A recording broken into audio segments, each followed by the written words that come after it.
जिक्रे रसूल पाक हो, जिक्रे खुदा की बात, जिक्रे खुदा की बात।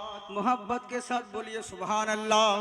जिक्रे रसूल पाक हो, जिक्रे खुदा की बात, जिक्रे खुदा के बाद, जिक्रे रसूल पाक हो,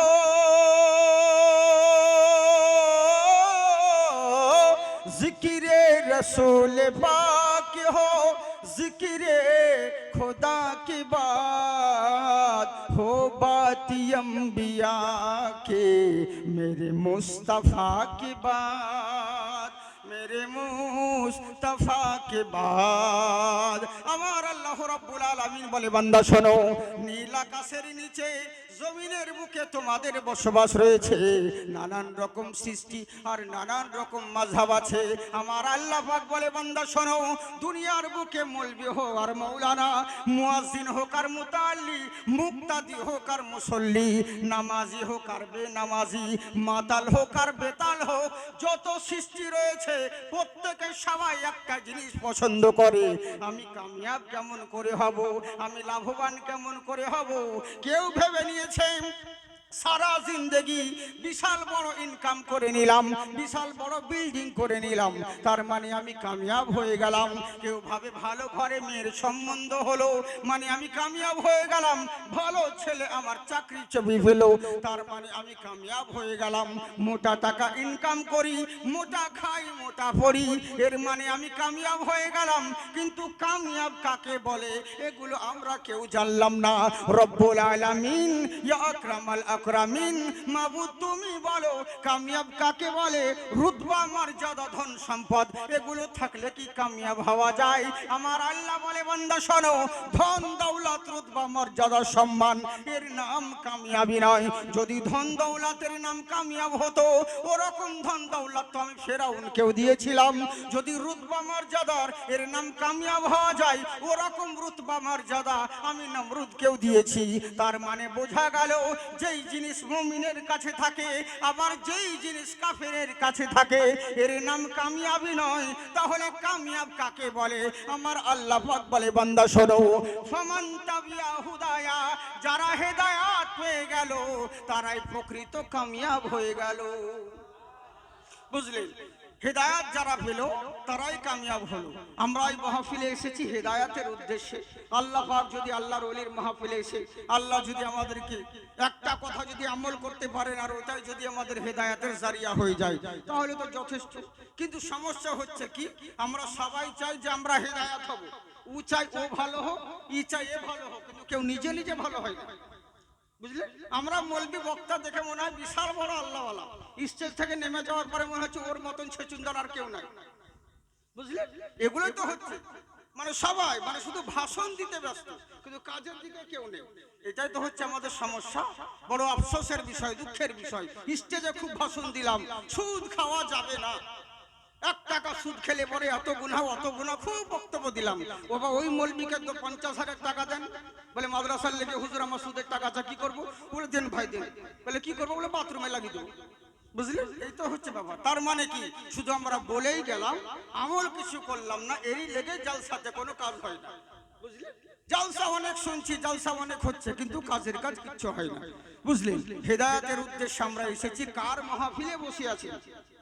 মুফতি আজম হিন্দ। আরে তিনি গেলেন মেহবুবে ইলাহির দরবারে। কেমন মুফতি আজম হিন্দ, চিন্তা করুন। ওনাকে প্রশ্ন করছে একজন বদমাযহাব, সে প্রশ্ন করতে আসে, আচ্ছা হুজুর আপনি মুফতি আজম হিন্দ? বলে হ্যাঁ, আমার নাম তো মুস্তাফা খারাজা। বলো কি বলতে আছো? বলো হুজুর, দেশের মধ্যে তো অনেক রকম লোক আছে, কেউ বলছে নবী নাকি ইলমে গায়েব জানে, আবার কেউ বলছে নবী ইলমে গায়েব জানে না। আপনি কি এমন কোন আকীদার বিশ্বাসিত? তিনি বলছেন, আমি আলহামদুলিল্লাহ, আমার নবী ইলমে গায়েব জানেন, সমস্ত ইলম আমার আল্লাহ আমার নবীকে শিখিয়ে দিয়েছেন, এটার উপর আমি বিশ্বাস করি, এটার উপর আমি বিশ্বাস করি। বলে হুজুর, যদি নবী সত্যিকারই ইলমে গায়েব জানতো তাহলে ওনার বেটি যুদ্ধের সময় উনার বেটি রুকায়া ইন্তেকাল করলেন, কই তখন উসমান গনিকে বলতে পারলেন না, উনার নিজের বেটির জানাজায় নিজে হাজির হতে পারলেন না। উনার পায়ে মোজা পরতে যেতেন, ওই মোজার ভিতরে সাপ ছিল, একটা চিল এসে দেখলে ওই পায়ের মোজা, হ্যাঁ, নাভি পায়ে দিলে পরে কামড়াবে সাপে, তাই মোজাটাকে দূরে নিয়ে গিয়ে ফেলে দিল, সাপটা পড়ে গেল। নবী যদি জানতেন তাহলে কই নিজে থেকে মোজা ফেলে দিলেন না? অনেক ইত্যাদি রকম প্রশ্ন করলেন। বলে হুজুর এটা কেন করলেন না? ই কিন্তু বিয়াদবের হুঁশ নেই। আরে যেই ইলমে গায়েব চিল জানতে পারলো, ওটা কি আমার নবী জানতে পারেন না? চিল বুঝতে পারলো যে মোজার ভিতরে সাপ আছে, আর নবী জানেন না? এই হচ্ছে বেকুব। তুমি বলছেন ঠিক আছে, তুমি তো অনেকগুলো প্রশ্ন করলে, অসংখ্য, আমি তোমাকে 3টে প্রশ্ন করব, উত্তর দিতে পারবে? বলে এটাই তো আপনাদের বেরেলি মৌলবীদের স্বভাব খারাপ, উত্তর তো দিবেন না, ঘুরিয়ে আপনারাই প্রশ্ন করবেন। বললে শোনো, আমি তোমাকে প্রশ্ন করছি, শুধু শুনে যাও, উত্তর তোমাকে দিতে হবে না, না দিলেও তুমি যে প্রশ্ন করেছো আমি সেই উত্তর দিব, কোনো ব্যাপার নেই, কিন্তু তুমি শোনো। বলে হ্যাঁ হুজুর বলেন তো দেখি কি বলতে আছেন। বলে আচ্ছা শোনো, শরীয়তের মশলা কি, যে এক দেশ থেকে কর্জ নিয়ে ধার নিয়ে এসে অন্য দেশে বসবাস করে এমন একজন ব্যক্তি, তার উপর শরীয়তের কি হুকুম আছে? যার মা আফাহিজ ভিক্ষা করে খাচ্ছে রোজে পিয়ালা নিয়ে, আর তার ছেলে বাদশাহীর মতন চালচলন করে বেড়াচ্ছে, ঘুরে বেড়াচ্ছে, তার উপর শরীয়তের কি মশলা হয়? উনি বলছেন হুজুর আর বলিয়েন না। বলে কেন? বলে যে অন্য জায়গায় থেকে ধার করে নিয়ে এসেছে ওই ব্যক্তি আমি, আর আমার মাই ভিক্ষা করে বেড়ায়, আমার মাকে আমি দেখি না, আমি সেই ব্যক্তি। তো বুঝতে পারে, আরে বেরেলির মুফতি আজম হিন্দ মুস্তাফা খাঁ রাজার ইলম যদি এরকম হয়, তো মুস্তাফা খাঁ রাজাকে যে বানিয়েছেন নবী মুস্তাফার ইলম কতটা হয়? হ্যাঁ, উনার ইলমের জবাবের কি কথা? তেরই জন্য বলছি বাবজি, বসুন, আল্লাহওয়ালা শুধুই হওয়া যায় না, আল্লাহওয়ালা হতে গেলে কি হতে হয়? আগে আমি আপনাদেরকে বোঝাই, মানে প্রোগ্রাম মানে উল্টো দিকে হয়ে গেছে, তো ওই জন্য আমাকে একটু হাফু হাফু লাগছে, কি বলবো কোন দিকে বলছি বুঝতে পারছি না। হ্যাঁ, মানে দর্শক অন্য দিকে হয়ে গেছে, এই জন্য আমার মন বিগড়ে যাচ্ছে। তো যাকে কথাটা হচ্ছে কি, আমার কথা বুঝতে পারছেন আপনারা? অসুবিধা হয় না তো? হ্যাঁ হ্যাঁ, এরই জন্য বলছি, মানে আস্তে আস্তে বলা অভ্যাস তো নেই, ওই জন্য স্পিডে হয়ে যাচ্ছে, তাড়াতাড়ি বলতে গিয়ে কথা বেরিয়ে যায়, বোঝা যায় না, তো এরই লেগে বলি। তো আল্লাহওয়ালা কাদেরকে বলে আর আল্লাহওয়ালা কাদেরকে হয়? আচ্ছা বলুন তো দেখি, কোন মৌলবীর বন্ধু কি কোনো সারাবি হয়? সারাবি মৌলবীকে বন্ধুত্ব করবে না, কেন? কারণ আমি যদি মৌলানার সঙ্গে দোস্তি করি তো আমাকে বলবে মদ খাওয়া হারাম, এই খাওয়া হারাম, ওই করা চলবে না, এই করা চলবে না। এই জন্য কোনো সারাবখোর মৌলবীর সঙ্গে দোস্তালি করতে আসবে না। কার সঙ্গে করবে? ওর যে ক্যারিয়ার, ওর স্ট্যাটাসের যে লোক থাকবে, স্ট্যাটাসে, মানে যে সারাবখোর তার সঙ্গে বন্ধুত্ব করবে, কিন্তু কোনো ভালো লোকের সঙ্গে বন্ধুত্ব করবে না, এটাই হচ্ছে নিয়ম। তো আচ্ছা চিন্তা করেন দেখুন, যারা আল্লাহওয়ালা হয়, আল্লাহ কাদেরকে বন্ধু বানাবে? যারা সারাবখোর, মদখোর, জুয়াখোর, গীবতখোর, এদেরকে কি বন্ধু বানাবে? না। যারা আল্লাহ আল্লাহ রসুলের ফরমাবরদারি মেনে চলবে, আল্লাহ তাদেরকে আল্লাহর বন্ধু বানাবে, বুঝলেন? এবার হচ্ছে বাকি, আমরা সারা জিন্দগি চিন্তাই তো করে বেড়ালাম, এর আর ওর লাগাম ধরে বেড়ালাম, কিন্তু কাজ হলো না। আল্লাহওয়ালাদেরকে দেখে আল্লাহর ওলি কেমন করে হওয়া যায়, আর আল্লাহওয়ালা হতে গেলে কি হবে? একটা ওয়াকয়া আপনাদেরকে বলে দিচ্ছি, ছোট্ট কথা। উফির সরজমিনে কয়েকজন বন্ধু মিলে এরা চললো মেহবুব এলাহির দরবারে। যুক্তি করে চিন্তা করলো, আচ্ছা আমরা এতদিন ধরে এই দেশে বসবাস করছি, আমাদের তো ইনকাম পর্যন্ত দেশের ওপর এত অভাব অনটন দেখা দিয়েছে, কি করব? এইভাবে যদি দেশে থাকি আমাদের তো অভাব মিটবে না, অভাব মিটবে না। মন দিয়ে শুনুন কথাগুলো, অভাব মিটবে না, কি করা যায়? বলে কি করা যাবে? বলে এক কাজ করো, এইভাবে দেশে যদি পড়ে থাকি তাহলে আমাদের কোনোদিন অভাব দূর হবে না, ওই যত দিন যাবে তত ঋণগ্রস্তই হবে। তো কি করতে হবে? বলে বাইরে চল। আমাদের যেমন মানুষ বলে আজকে কালিয়াচক মালদাতে থেকে কোনো কাজ হবে না, চল কলকাতায় কাজ করতে যাই। কিছুদিন পরে দেখলো কলকাতা থেকে দিল্লিতে ভালো মজুরি দিচ্ছে, তো বলছে তাহলে দিল্লিতে চল, মানে যেখানে লাভ হবে, প্রফিট হবে, মানুষ সেই জায়গায় ছুটে যায়। এরা কয়েকজন মিলে যুক্তি করলো, এক কাজ কর, এই দেশে থেকে কোনোদিন আমাদের অভাব মিটবে না, চল দিল্লির সরজমিনে সোনার কাজ শেখানো হচ্ছে, ওই জায়গায় চল, ওই জায়গায় গেলে পরে আমরা সোনার কাজও শিখে আসতে পারবো, কিছু সোনা ইনকামও করে আসতে পারবো, আমাদের অভাবটা তো দূর হবে, গরিবী হালাতটা তো দূর হবে। বলে ঠিক আছে তাহলে চল, আর দেরি করে লাভ নেই। কয়েকজন বন্ধু মিলে সকাল বেলায় রওনা হলো। কিছু দূর যেতে যেতে রাস্তার ধারে একজন আল্লাহওয়ালার কুঁড়ে ঘর ছিল, দায়রা পাক, একটা তাবু আছে, ওই কুঁড়ে ঘরে এদের নজর পড়লো, আর কুঁড়ে ঘরে দরওয়াজার সামনে আল্লাহওয়ালা বান্দা সাদা পোশাক পরিধান করে, সাদা পাগড়ি, সাদা জুব্বা পরে দাঁড়িয়ে রয়েছে। এরা সবাই মিলে তাকিয়ে দেখতে আছে, এ কোন আল্লাহওয়ালা রে, যাকে দেখলে পরে আল্লাহর স্মরণ চলে আসে। কেমন আল্লাহওয়ালা, তিনার দিকেই দেখতে আসে। দেখতে দেখতে চিন্তা করলো, এর যে এখানে থেকে তো আমাদের সময় কাটিয়ে লাভ নেই, আমাদেরকে যেতেই হবে। কোথায়? যেই কাজের জন্য বেরিয়েছি সেই দিকে যেতে হবে। এই বলেই নাড়া চলছে। একজন বান্দা ওখানে দাঁড়িয়ে গেলে, তুই দাঁড়িয়ে আছিস কেন? চল, দেরি হয়ে যাচ্ছে। বলে তোরা যা, আমি যাব না। বলে কেন যাবি না? বলে শোন ভাই, এর জন্য আমি যাব না, তোরা চলে যা, আমি যাব না। বলে কেন? কথা হয়েছিল আমরা সবাই মিলে একসঙ্গে কাজ করতে যাব, এখন তুই আবার পিছন কাটছিস কেন? বলে ভাই তোরা যা, আমাকে ভালো লাগছে না, আমি এখানেই থাকবো। বলে কোন ব্যাপার নেই, থেকে যা, আমরা চললাম। এরা চলে গেল। এই মানুষটা কিন্তু এখানেই থেকে গেল, এই আল্লাহওয়ালা বান্দার দরবারে। কি করে? আল্লাহ বলি যখন ওজুর কথা আসে, টাইম আসে, ওজুর বানিয়ে গিয়ে দেয়, মশাল্লা বিছিয়ে দেয়, জামা কাপড় খেঁচে দেয়। এক কথায় ইনার খিদমতেই ব্যস্ত থেকে গেল, আল্লাহর ওলির খিদমতে ব্যস্ত হয়ে গেল। এবার দিনের পর দিন দেখতে দেখতে বছর নাগাদ ঘুরতে ঘুরতে ওই বান্দাগুলো যারা একসঙ্গে বন্ধুগুলো গিয়েছিল, ওরা সব স্বর্ণের কাজ শিখে কালো ছোট্ট ব্যাগে কিছু স্বর্ণ নিয়ে চলে আসতে আছে, বাড়ির দিকে রওনা হচ্ছে, বেশ আনন্দে আসছে। আর আস্তে আস্তে ওই রাস্তার ধারে আল্লাহওয়ালার দায়রা কুঁড়ে ঘর দেখছে এই ছেলেটা রোদে জামা শুকোচ্ছে, আর একে দেখে এরা দোষ মারতে লাগলো, দেখ আমাদের সঙ্গে যদি আজকে যেত, আমাদের মতন কাজও করে আসতে পারতো, কাজ শিখে আসতে পারতো, কিছু সোনাও ইনকাম করে আনতো। আজকে দেখ ভণ্ড ফকির আল্লাহওয়ালার পাল্লায় পড়ে নিজের সময়টাকে নষ্ট করে দিল। আমাদের সঙ্গে চলে গেলে তো কিছু লাভবান হতো। এই কথা যেমন শোনা, মন খারাপ হয়ে গেল। এটা স্বাভাবিক ব্যাপার। আপনারা যদি দুই বন্ধু হন, আর যদি একজন পাশে 3 তলা বিল্ডিং করে, সমান চাকরি করে, আর একজন যদি না করতে পারে, তো লোকে বলবে ওর হলো, তোর কেন হচ্ছে না? মনটা খারাপ হবে। তো চিন্তায় পড়ে গেল, বাড়ির অভাবের কথা, হয় রে এদের তো লাভবান হয়ে গেল এরা, কিন্তু আমার তো ইনকাম এখনো হলো না, আমি তো অভাবেই থেকে গেলাম। বাড়ির কথা মনে পড়ে গেল, কিন্তু কি করবে, উপায় তো নেই। কান্না, মন খারাপ করে একটু চোখ দিয়ে অশ্রু বের করতে লেগেছে, কান্না করতে লেগেছে। আর আল্লাহওয়ালা এইদিকে ভিতর থেকে ডাক দিচ্ছে, বাবা নিজামুদ্দিন শোনো। বলে লাব্বাইক ইয়া হুজুর, বলুন। বললে বাবা শোনো, আমি ইস্তিনজা করব, ইস্তিনজা করার জন্য এখানে পানি পাওয়া যায় না, ইস্তিনজা করতে গেলে কুলুপ নিতে হবে, তাই কুলুপ নেওয়ার জন্য একটা ঢেলার ব্যবস্থা করো, একটা ঢিলের ব্যবস্থা করো। আপনারা ঢিল বোঝেন তো? হ্যাঁ, পানি না থাকলে যেতে নেই, অত নেন না, তোর কি বুঝবে? হ্যাঁ, নেন লেগে বোঝে। তো বলছে কুলুপ নেওয়ার জন্য ঢিলের দরকার আছে, একটা ঢিলের ব্যবস্থা করো। ইনি ঢিল খুঁজতে গেল, অনেকক্ষণ হয়ে গেল, 10 মিনিট হয়ে গেল, আধা ঘন্টা হয়ে গেল, 1 ঘন্টা হতে যাচ্ছে, এর খবর নেই। আল্লাহর ওলি ভিতর থেকে ডাক দিচ্ছে, আচ্ছা বলো বাবা, তোমাকে যে ঢিল আনতে বলেছি তুমি কি ভুলে গেছো? এখনো দেরি হচ্ছে কেন? বলে হুজুর আর বলবেন না, আপনি যখন থেকে আমাকে ঢিল খুঁজতে বলেছেন, আমি তখন থেকে ঢিল খুঁজতে আছি, আমার নজরে ঢিল পড়ছে না, আমি ঢিলি নজরে দেখতে পাচ্ছি না। মন খারাপ হয়ে গেল। আপনাকে যদি বলি এখানে এক মুষ্টি মাটি তুলে দেন, আর ও যদি বলে আমি তো হুজুর মাটি দেখতে পাচ্ছি না, তো কি বলবো? হবে তুই কি কানা, চারিদিকে মাটি তুই দেখতে পাচ্ছি না? বলছে আমি মাটি পাই না। তো বলছে চারিদিকে বানসার জমিন, ওই তো কত বড় বড় ইট ঢালা পড়ে আছে, আর তুমি বলছো আমি ঝিল খুঁজে পাচ্ছি না। বললে হুজুর ঠিকই বলেছেন, কিন্তু আল্লাহর কসম করে বলি, আমিও যেমন ঢিল মনে করে হাত দিতে যাচ্ছি, সঙ্গে সঙ্গে দেখছি সোনা হয়ে গেছে। আমিও ঢিল মনে করে যাচ্ছি যেমন, আর তেমনি হুজুর সোনা হয়ে যাচ্ছে। বললে ওটাই নিয়ে এসো। বলে কখনো না। বলে কেন আনবে না?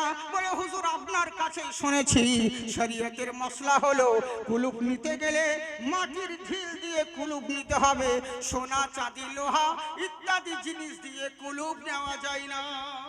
সোনা চাঁদি লোহা দিয়ে তো কুলুপ নেওয়া যায় না, মাটি দিয়ে নিতে হবে। তো কি করে আনবো? বললে শোনো। বলে বলেন হুজুর। বলে আচ্ছা বলো তো বাবা, তুমি যেই সোনাটা আনতে ইনকার করে দিলে, ওই সোনাটা দামি জিনিস না কমা জিনিস? বললে হুজুর সোনা তো দামি জিনিস, যেহেতু সোনার জন্য মানুষ লড়ালড়ি করে, মারামারি করে, কাটাকাটি করে। কোনো মেয়ে যদি স্বামীকে বলে আমার সোনার দরকার, আর যদি না এনে দেয় তো কুকুর কেন্দারি করে দিবে, বুঝলেন? যদি সোনা না পায় ওর তো অবস্থাকে একদম শেষ। এরকম অনেক হয়, কথায় কথায় বা তালাক পর্যন্ত দিয়ে দিচ্ছে শুধু সোনার জন্য। হ্যাঁ, কথায় কথায় কিছু বলতে না হচ্ছে তালাক দিয়ে দিচ্ছে। দিয়েছে আর ঘুরিয়ে তখন আমাদেরকে বলছে হুজুর রাগের মাথায় দিয়ে দিচ্ছে। রাগে তালাক দেয় না তো হাসতে হাসতে দেয়, কফি খেতে খেতে তালাক দেয়। বলে রাগের মাথায় দিয়ে দিয়েছে হুজুর, কি করবো হুজুর, মশলা নিতে আসছে। তো কবার দিয়েছে? বলে 3 বার। বলে তুমি কবার শুনেছো? বলে 3 বার। আবার কতজন বলছে হুজুর 1000 বার দিয়ে হয়ে গেছে। কতবার মধ্যে মাঝে দেয়, বুঝেছে? তখন এবার বলছে আর তো উপায় নাই ভাই, যদি 1 বার 2 বার হতো তাহলে রাস্তা ছিল, তুমি তো গাছ কেটে দিয়েছো, আর উপায় নাই। এইখানে কিছু আহলে হাদিস মাল এরা বলছে শোনো, সূরা নিসায় তালাকের মশলা আছে, রাগের মাথা ওইভাবে তালাক হয় না। কেউ যদি একবারে তালাক দিয়ে দেয় 3 তালাক, ও তালাক হবে না। তালাকের একটা নিয়ম আছে, কোরআন শরীফে আছে। বলে হ্যাঁ কথা তো ঠিকই, এটা দুনিয়াবি মশলাও তাই। পুলিশ নিয়ম, ডাইরেক্ট কখনো কাউরি বুকে গুলি করতে পারবেন না। কোন আসামিকে ধরতে গেলে আগে ফাঁকায় গুলি ছোড়েন, যখন দেখবেন আসামি কন্ট্রোলের বাইরে হয়ে যাচ্ছে তখন পায়ে গুলি করেন, যখন দেখছেন আর হচ্ছে না নাগালের বাইরে তখন লাস্টে বুকে গুলি করেন। ডাইরেক্ট গুলি করতে পারবেন না। তো তালাকেরও নিয়ম আছে, ডাইরেক্ট দিতে পারবেন না, ধাপে ধাপে দিতে হবে 3 বারে। কিন্তু আচ্ছা বলুন, একটা গাছকে ও আস্তে আস্তে কাটলেও কাটবে, একবারে কেটে দিলেও কাটবে, তাই তো? তো নিয়ম হচ্ছে আস্তে আস্তে, কখন একবারে কেটে দিয়েছে তো আর কি করে লাগানো যায়? এই হচ্ছে ব্যাপার। তো এবার আমাদের কাছে শুনে নিয়ে অন্য মৌলবীর কাছে যাচ্ছে। ও মৌলবী বলছে কতবার হয়েছে? বলে হুজুর 1 বার কি 2 বার মনে হয় বলেছে। মেয়েটাকে বলছে তুমি কতবার শুনেছো? বলে ওরকমই হবে, আমি গুহালে ছিলাম, শুনতে পাইনি অতটা। বলে তাহলে তো উপায় নেই, তাহলে অসুবিধা নেই, বউ নিয়ে যাবে। এবার তখন হয়ে যাচ্ছে পাবলিক, তখন বলছে দেখো মৌলবীরা টাকার লেগে ইমান বিক্রি করে দিচ্ছে। হবে মৌলবীর কি দোষ? মৌলবীকে যেমন বলেছে সেরকম ফতোয়া দিয়েছে। এখানে মৌলবীর কি দোষ আছে? পশ্চিমবঙ্গের এক নাম করা মৌলবী আছে, আমি নাম করছি না, বয়স্ক মানুষ, উনি এখনো বেঁচে আছে, উসমান গনি সাহেব, বুঝলে? তো ওনার কাছে এরকম একটা মশলা দেখো, কয়েকজন ছেলে মানে তালাক খাওয়াবো। অন্য বেরেলি মৌলবীরা একটু রাগী হয়, জানে, হক কথা বলে, এই জন্য রাগী হয়, আর হক কথা টক লাগে। তো তালাক খাওয়াবো নিয়ে চলে গেছে, ই মৌলবীর কাছে গিয়েছে, মৌলবী ওকে সবকিছু নিয়ে বলেছে 1000 টাকা দে, তোর বউ নেওয়া যাবে।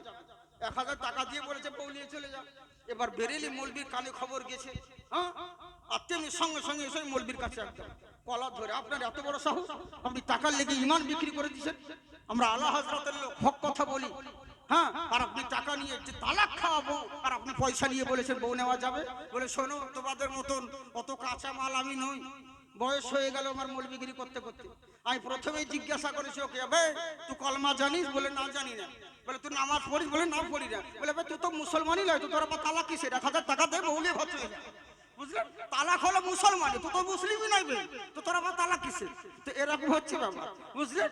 আমাদের ঘরে ঘরে এরকম কত কিছু হচ্ছে, শুধু শুধু তালাক, স্বামী স্ত্রীতে কথায় কথায় ঝগড়া ঝাঁটি ঝামেলা ইত্যাদি বিভিন্ন রকম ভাবে ঝামেলা চলছে সোনার জন্য, যে কোনো জিনিসের জন্য। তাই বলছে হুজুর, সোনা তো দামি জিনিস, এই সোনার জন্য মানুষ লড়ালড়ি মারামারি করে, এমনকি স্বামী স্ত্রীতে ছাড় পর্যন্ত হয়ে যায়। তো বললে বাবা তাহলে এত যখন দামি জিনিস তুমি আনছো না কেন? এত দামি জিনিস যেহেতু, এত মূল্যবান জিনিস মূল্যহীন নয়, তো মূল্যবান জিনিস তুমি আনতে চাইছো না কেন?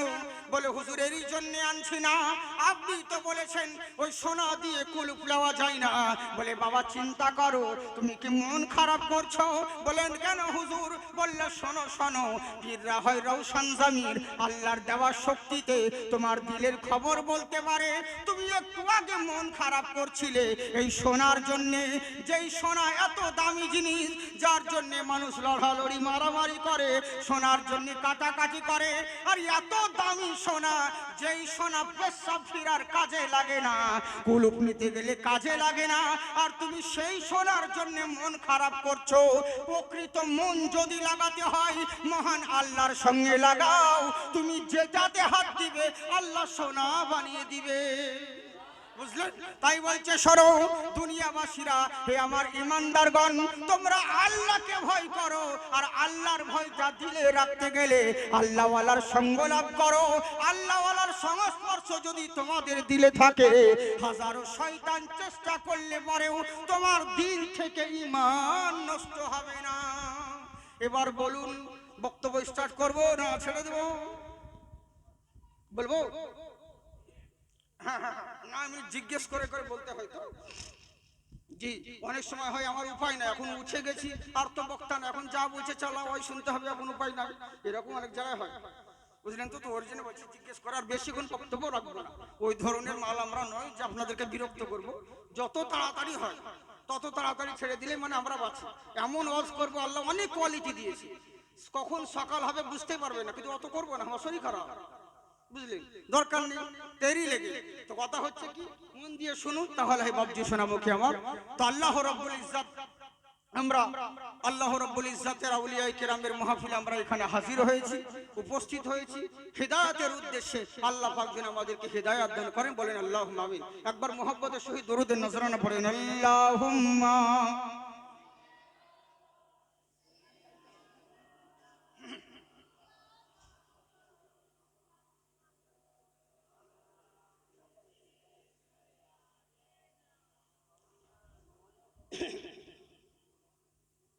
ওয়ালা আলি সাইয়্যিদিনা সাল্লাল্লাহু তাআলা আলাইহি ওয়াসাল্লাম। মাশাআল্লাহ, বুঝতে পারছি। আমি আপনাদেরকে বলে দিই, অনেকজনা বুঝতে পারছে না যে কোনটা এসেছে। হ্যাঁ, জাকির হোসেন, কোনো ফকির হোসেন আসেনি, অরিজিনাল মালটাই আছে, কিন্তু অবস্থা খারাপ, তো এর জন্য এরকম লাগছে। হ্যাঁ, তো এখানে বসে একজনে বলছে, মা জাকির সাহেব তো দারুণ দেখতে, কিন্তু এটা মৌলুদা কেমন কেমন লাগছে যে। হ্যাঁ, ওরকম সবাই সমান থাকে না, ধরেন। হ্যাঁ, তো যাকে ইনশাআল্লাহ অসুবিধা নেই। একবার মোহাব্বতে বলে সুবহানাল্লাহ। মৌলা মৌলা আলী আলী আর हैदर हैदर बोलेगा, इश्क नबी में पाक लहू का कतरा कतरा बोलेगा। मोहब्बत के साथ बोलिए सुभान अल्लाह। मौला मौला अली अली और हैदर हैदर बोलेगा, इश्क नबी में पाक लहू का कतरा कतरा बोलेगा। लाखी लगाए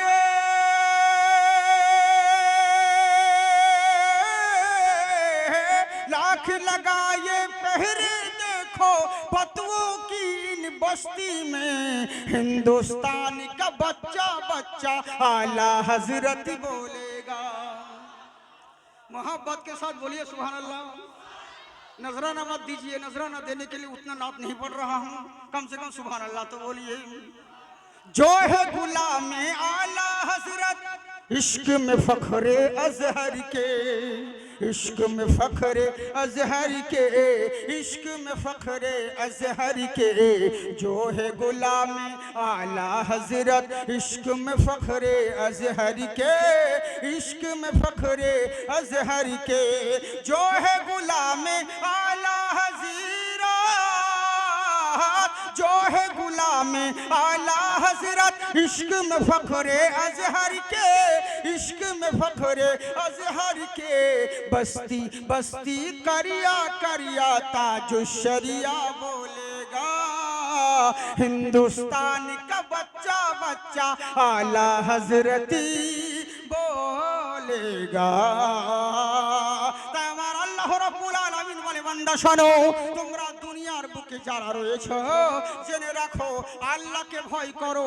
দুনিয়ার বুকে থাকতে হলে নারায়ণজনকে ভয় করে থাকো, কিন্তু ভয় করতে হলে তোমার আল্লাহকে ভয় করো।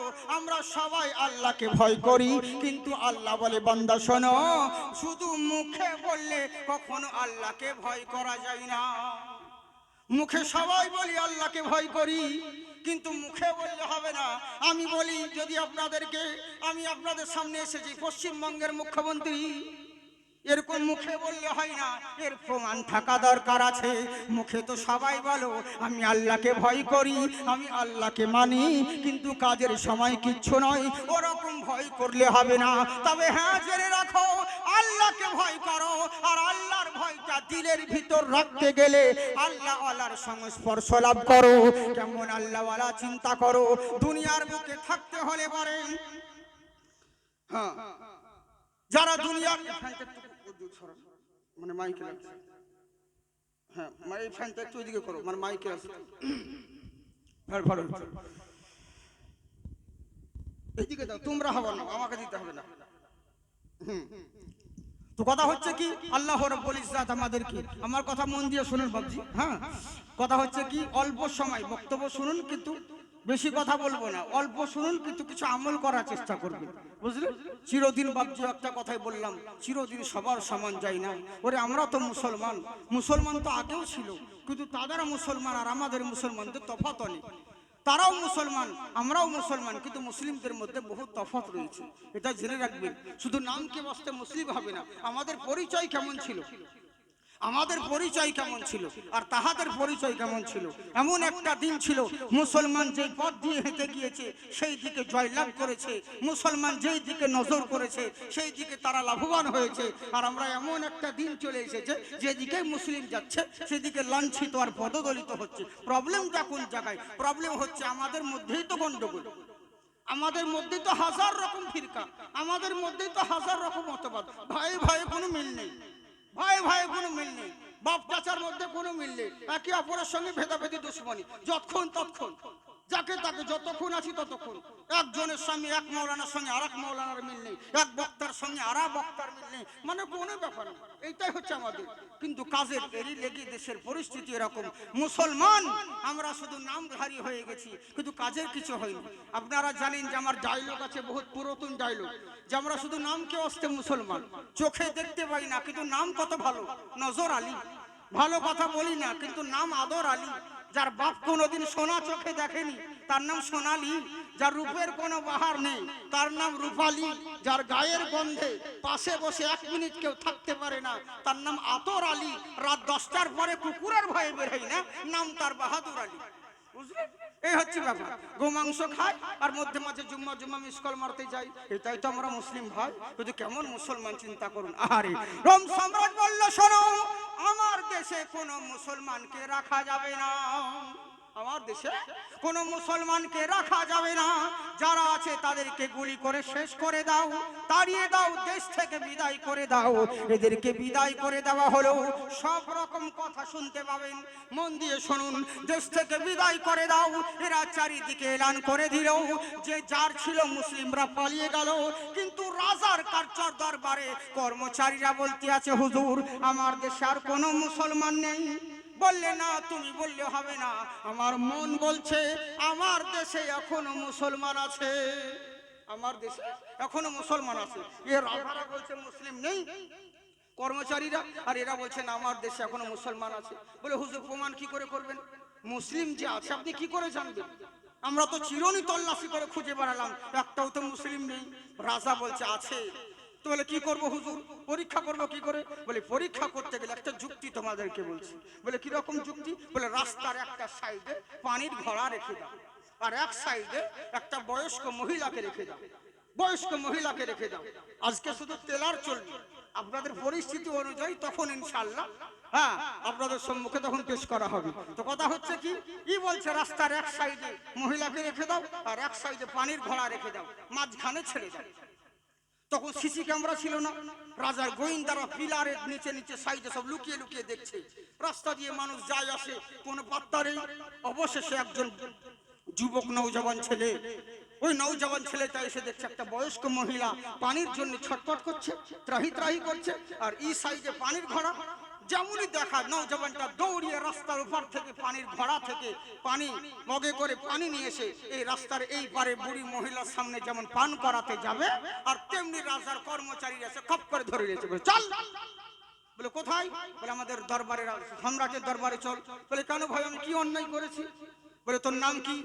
উনি এমন নাম বললেন যে নামটা ইহুদিদের নাম, খ্রিস্টানদের নাম। তো কর্মচারীরা বলছে না, তুই মুসলিম নয়, তুই হিন্দু নয়, খ্রিস্টান নয়, তুই হলি মুসলমান। বলে না, আমি মুসলিম নই। বলে না, তুই মুসলিম। বলে আমি মুসলমান নই ভাই। বলে না, তুই মুসলমান। চল, কলার ধরে টানতে টানতে নিয়ে যেতে আসি। তখন যুবকটা বলে উঠলো, আচ্ছা বলো তো ভাই, আমি যে মুসলমান তুমি কি করে জানলে? আমি মুসলিম, তুই কি করে জানলি আমাকে টানতে টানতে নিয়ে যাচ্ছ? বললে শোন, তুই মুসলমান, তোকে এরই জন্য জানলাম, তোর একটা ব্যবহার দেখেছিলাম। বলে কেমন ব্যবহার?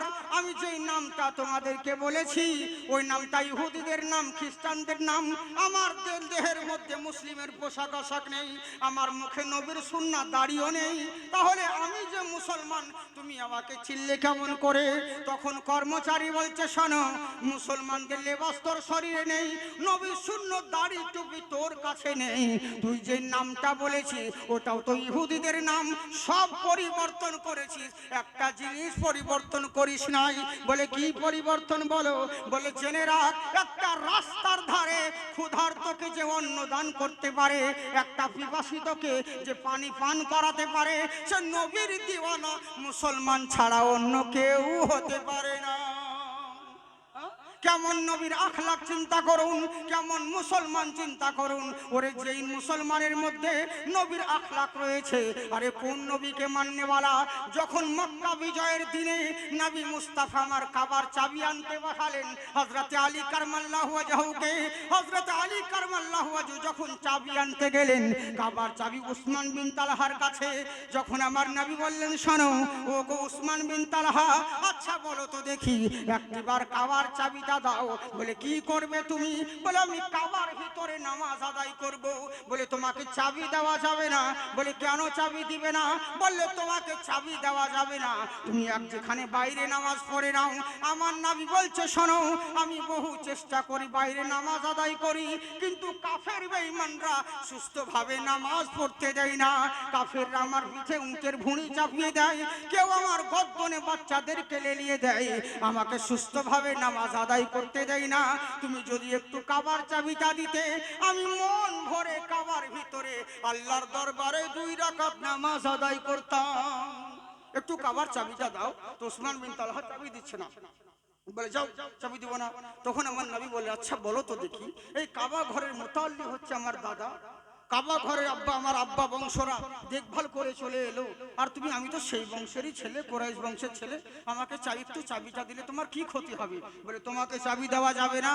বলে তখন আমার নবী বলে, আচ্ছা বলো তো তালহা, আমি যদি আজকে তুমি কাবার চাবি দিচ্ছ না, কিন্তু এমনও তো হতে পারে যে এই কাবার আমি যদি মক্কার শাসক হয়ে আসি, সেদিন কি তোমার কাছে চাবি চাইলে তুমি চাবি দিবে না? জানেন, কথার আঘাত দিলে লাগে আর লাঠির আঘাত দেহে লাগে, ওটা তো মুছে যায়, কিন্তু যেই কথাটা দিলে লাগে সেটা কখনো মুছে না। তখন উসমান বিন তালহা এমন একটা ভাব দেখালো, মনে হচ্ছে বিশাল ব্যাপার। বলে তোমার মতন ছেঁড়া কাঁথায় শুয়ে লাখ টাকা স্বপ্ন দেখছো? তোমার মতন আব্দুল্লাহর বেটা সে নাকি মক্কার শাসক হবে? কখনো নয়। তোমার মতন আব্দুল্লাহর বেটা সে মক্কার শাসক হবে, এটা কখনোই হতে পারে না। হ্যাঁ, বামুন হয়ে চাঁদে হাত দিতে যাচ্ছ, আদার ব্যাপারী হয়ে জাহাজের খবর নিতে আসছো, যাও যাও, দূর করে দিলেন। কিন্তু আল্লাহ রাব্বুল ইজ্জাত, আল্লাহ কি না করতে পারে? ইন্নাকা আলা কুল্লি শাইইন কাদির। আমার আল্লাহ বলে, বান্দা শোনো, বেশি বাড়াবাড়ি করো না। আজকে ব্রেন দিয়েছি, ব্রেনের জোরে কত কি আবিষ্কার করলে, মাইক্রোফোন আবিষ্কার করলে, সিঁড়ি থেকে লিফট আবিষ্কার করলে, আজকে মোবাইল আবিষ্কার করলেও আজকে ব্রেনের জোরে ও সিঁড়ি থেকে লিফট হলো, ব্রেনের জোরে এক দেশ থেকে আরেক দেশ কথা বলার সুযোগ হয়ে গেল। ওরে আগে তো অডিও কল হতো, এখন তো ভিডিও কলের ব্যবস্থা এলো, কত কিনা হয়েছে, আরো কত কিনা হবে। কিন্তু আমার আল্লাহ বলে, তাই বলে এই ব্রেনের গরম দেখায়ও না, কারণ এই ব্রেনে একবার যদি টিউমার করে দিই, তোমার 14 গোষ্ঠী বিক্রি করলে ওষুধ কেনার পয়সা জুটবে না, বুঝলে? এই ব্রেনের গরম দেখায়ও না।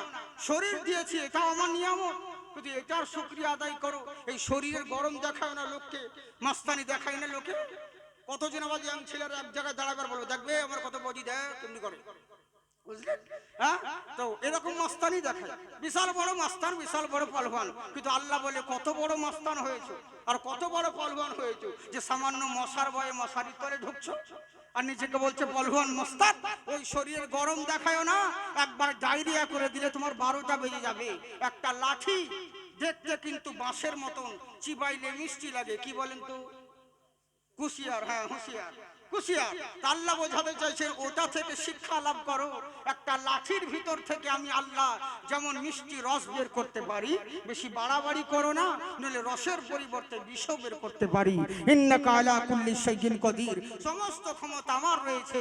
আমার আল্লাহ রাব্বুল আলামিন বছর ঘুরতে না ঘুরতে রমজান মাসে মক্কা বিজয়ের দিনে নবী মুস্তাফা আবার 10,000 সাহাবীদেরকে নিয়ে মক্কায় প্রবেশ করছেন। সুবহানাল্লাহ বলে। হ্যাঁ, অনেক কথা আছে এখানে, 3 দিনের ওয়াজ একদিনে করছি, বুঝতে পারলেন তো? এইখানটুকুনে অনেক ঘটনা আছে, কিন্তু আমার অতটা বলার দরকার না, যেটা মেন কথা সেটা আপনাদেরকে দিচ্ছি। হ্যাঁ, একবার হাত উঠিয়ে বলেন তো আল্লাহু আকবার। হ্যাঁ, সবাই উঠাই না, আবার ইয়ারাই ভোটে সবাই লুঙ্গি তুলে চিল্লাবে, ইনকিলাব জিন্দাবাদ, বডি থাকবে মাথাবাদ। আমার ডায়লগ, আমার এখানে একজন ভাই বলছে যে আপনার তো একটা ডায়লগ শুনেছি খুব বলেন, কথাটা আপনাকে ক্লিয়ার করে দিচ্ছি, আমি এটাই বলি। হ্যাঁ, কতজন বলে জাকির সাহেব তোমরা বলো আমরা বাদ, হ্যাঁ, যদি করো প্রতিবাদ ভর থাকবে মুন্টুবাদ। আমি বলি ভয় করি না বে, আমার জন্মস্থান মুর্শিদাবাদ, বুঝলি? তো যে হাত আল্লাহ আল্লাহ রসুলের নামে উঠে ওই হাতে কোনোদিন লাকুয়া পড়ে না। একবার হাত উঠিয়ে বলেন ইয়া রাসূলুল্লাহ। माशाअल्लाह जिंदाबाद ठाकुर के दर्शन के दिन वा लहराइल हो जति मक्का मदीना मौसम बहार फिर आइल हो ओ जति मक्का मदीना। হ্যাঁ, আমি তো শায়ের নই, আপনাদের সম্মুখে তো শায়ের সাহেব আছেন। হ্যাঁ, উনি সব রকম ভাই বলছেন, আমি দু একটা মিশ্রা হয়তো বলছি আপনাদেরকে। হ্যাঁ, কমসে কম সুবহানাল্লাহ তো বলে। চাঁদা আদায় করার মতন যদি সুবহানাল্লাহ আদায় করতে হয় বলবো, তারপরে বলবেন, তাহলে কেমন করে হবে? ওরে নবীর মহব্বতে একবার সুবহানাল্লাহ বললে 80টি করে নেকি পাওয়া যায়। জোরে বলেন সুবহানাল্লাহ। मक्के में काबा और जमजम का पानी मक्के में काबा मक्के में काबा और जमजम का पानी हजरत खलील और ज़ैबी की निशानी ओ संगे असबद पे मनुआ लुभाइल हो जति मक्का मदीना मौसम बहार फिर आइल हो ओ जति मक्का मदीना। अल्लाहुम्मा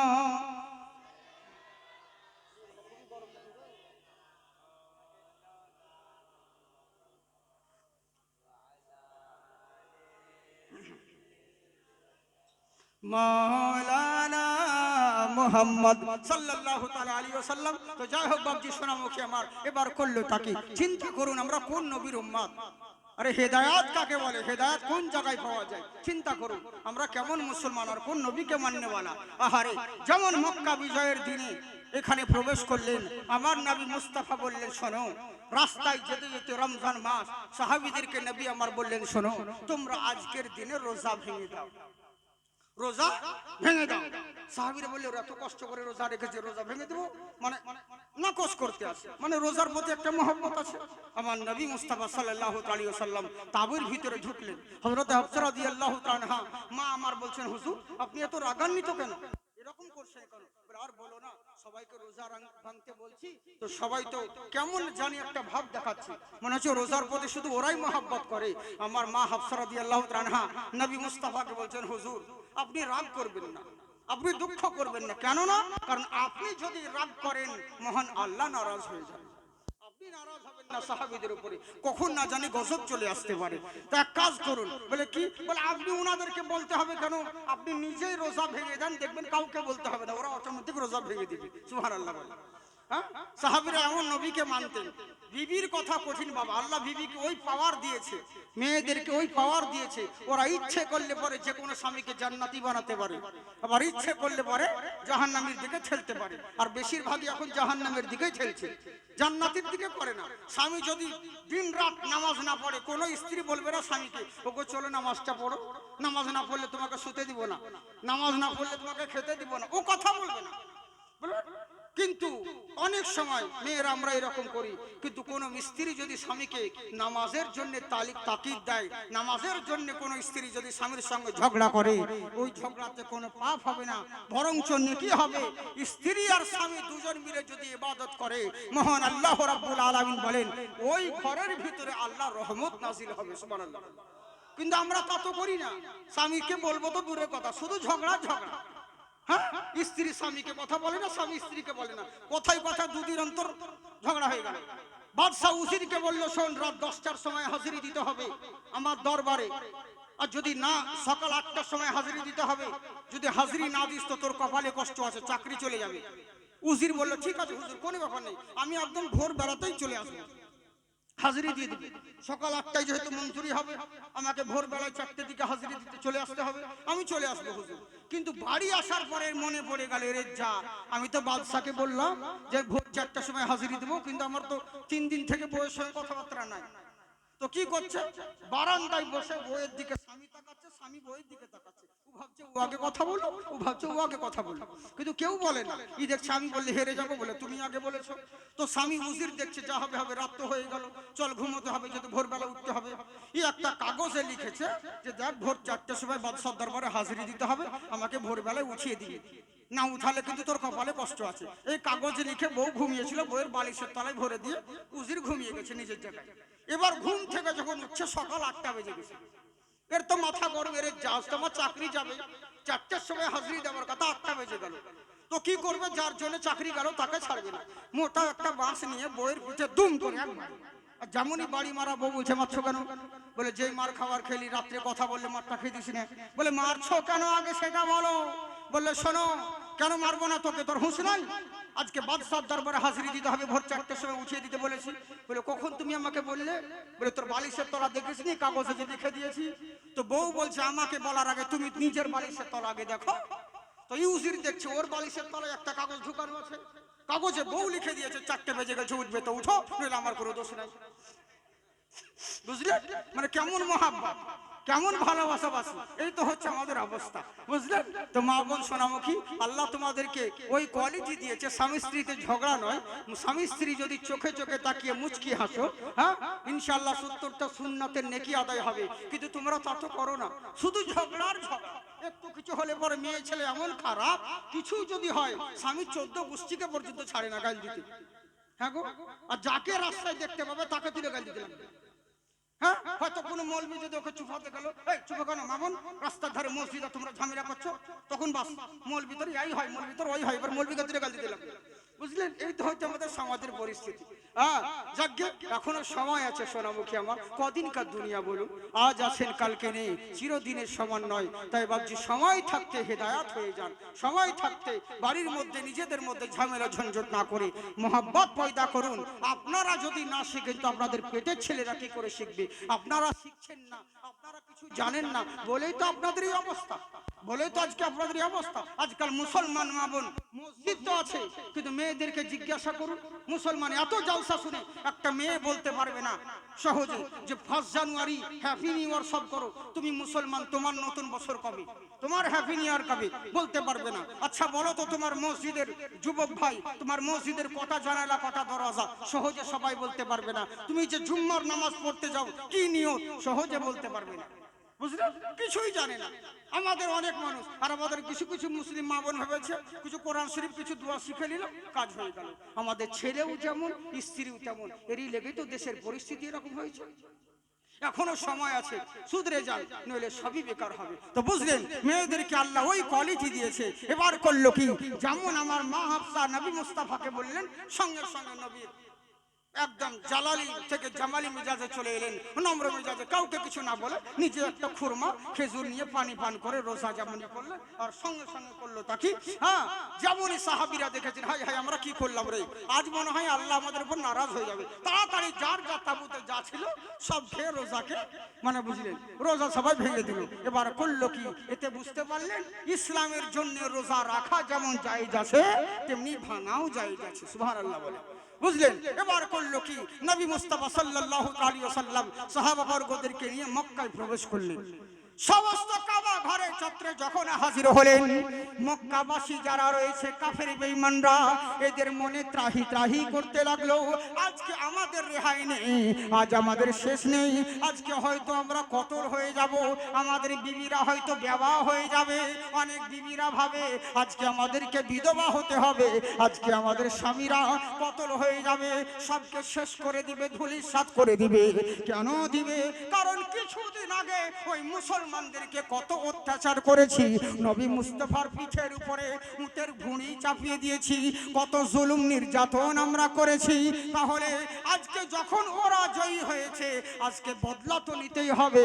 যেহেতু বদলা নেওয়ার জন্য সবাই চলে আসছে, আজ আমাদেরকে শেষ দিন মনে হয়, আর দ্বিতীয়বার দিনের মুখ দেখতে পাবো না, আজকে আমাদেরকে কতল হতে হবে। নানান জনের মনে নানান রকম, সবাই ভয়ে কি আলোক আতঙ্কিত হয়ে আছে। কিন্তু আমার নবীর কথা দেখুন, আল্লাহ আল্লাহ রাব্বুল ইজ্জতের পয়গম্বর আমার নবী মুস্তাফা সাল্লাল্লাহু তাআলা আলাইহি ওয়াসাল্লাম বললে, শোনো গো ও আমার মক্কাবাসীরা, তোমরা কেউ টেনশন করবে না, তোমরা কেউ ঘাবড়িয়ে যাবে না। আমি নবী পৃথিবীর বুকে বদলা নিতে আসিনি, আমি ক্ষমা করে দিতে এসেছি। সুবহানাল্লাহ। কেমন নবীর আখলাক! এরই জন্য তো গুরু নানক বলে, শোনো, ওম পুরুষোত্তম ভগবান দীপিয়ন্তি করুলমা পধারিত ওঙ্কার নমস্তস্য বিদ্যাশ্বরী মহালক্ষ্মী পূর্বিদয়হা।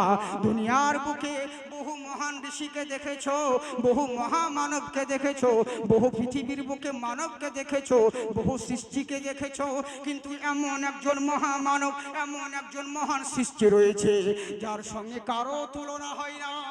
এখানে একটা কথা বলি, আমি যখন সংস্কৃত পড়ি তখন উল্টো করে পড়ি। যেমন আলহামদুলিল্লাহ রাব্বিল আলামিন আর রহমানির রহিম, প্রথমে মানে করো আলহামদুলিল্লাহ রাব্বিল আলামিন, তারপরে আর রহমানির রহিম।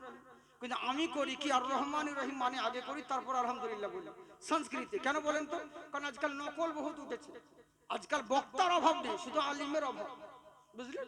যোগ্য আলিমের অভাব রয়েছে, কিন্তু বক্তার অভাব নেই, অলিতে গলিতে বক্তা। বুঝেছে? এরই জন্য উল্টো করে বলি, যেন পড়লে ধরা পড়ে যায় যে মাল নকল করে বলছি। বুঝলেন তো? তো এরই জন্য আমি উল্টো করে সংস্কৃত বলি। সেদিন যেমন আপনাদের কালিয়া চকে এইদিকে ইংলিশ পাড়ার দিকে জালসা করতে এসে বক্তা বক্তব্য খুব সংস্কৃত ঝেড়েছে, আর পাশে হিন্দু গ্রাম, হিন্দুরা সব শুনেছে, সব এসেছিল। হ্যাঁ, খুব একদম চতুর্বেদী শুনে সব ওরা সব শুনেছে, আর মোবাইলে রেকর্ডিং করে রেখেছে। দেখি ওমকার সম্বিদাশ্বরী মহালক্ষ্মী দয়ামতি পূর্বিদয় হও, মানে আমি যখন বলি ওরকম একদম বলে দিয়েছে। এবার মানে যখন করছে ওরা ধরে নিয়েছে, ভাই এটার মানেতে জ্বালাই, এটা তো অন্যরকম মানে। তখন বলছে কোথা থেকে পেলেন? বলে পেয়েছি। বলে কোথা থেকে পেলেন? তখন এবার আমাকে ফোন করছে, হুজুর এটা কোথায় আছে বলেন তো।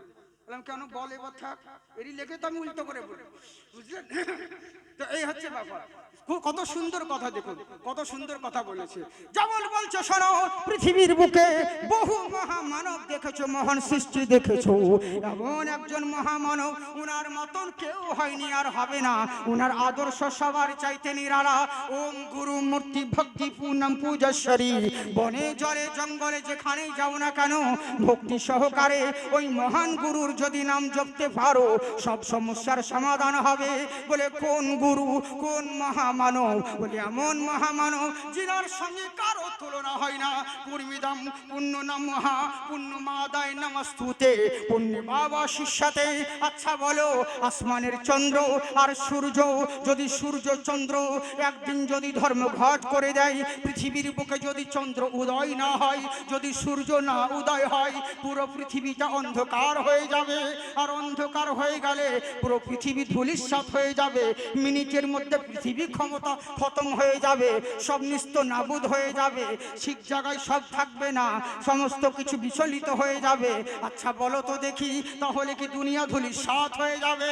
তখন গুরু নানক বাল্মীকি বলছে, শোনো, আচ্ছা বলো তো দেখি, এমন মহামানব যদি চন্দ্র আর সূর্য যদি ধর্মঘট করে দেয়, একদিন যদি চন্দ্র না উদয় হয়, একদিন যদি সূর্য না উদয় হয়, পুরো পৃথিবীটা অন্ধকার হয়ে যাবে। কিন্তু ঘাবড়াবার দরকার নাই, এমন মহামানব পধারিত ভূমণ্ডলী, এমন মহামানব পৃথিবীর বুকে আগমন হবে। আব্দুল্লাহর বেটা নবী মুস্তাফা, ওই মহামানবকে যদি পৃথিবীর বুকে দাঁড় করিয়ে দাও, সূর্যের দরকার হবে না, চন্দ্রের দরকার হবে না, নবীর বদির আলোতে সারা পৃথিবী আলোকিত হবে। এমন মহামানব, এমন মহান নেতা, যিনার আদর্শ সবার চাইতে আলাদা, যিনার আখলাক সবার চাইতে নিরালা, যিনার মতন কেউ হয়নি আর হবে না। বলে কেমন করে হবে? জেনে রাখো, এরই জন্য হবে করুলামা ওঙ্কারা। এমন মহামানব উনার দ্বিতীয় কাউকে পাবে না, কারণ মহান স্রষ্টা উনার মতন কাউকে দ্বিতীয় সৃষ্টি করে নাই। বলে যদি শ্রীরামচন্দ্র বলো, শ্রীলক্ষণ বলো, আর শ্রীকৃষ্ণ বলো না কেন, যে কোনো দেবতার নাম বলো, ইনারা প্রত্যেকেই মহামানব, মহান দেবতা, কিন্তু ইনারা কেউ সৃষ্টিকর্তা নয়, ইনারা কেউ ভগবান নয়।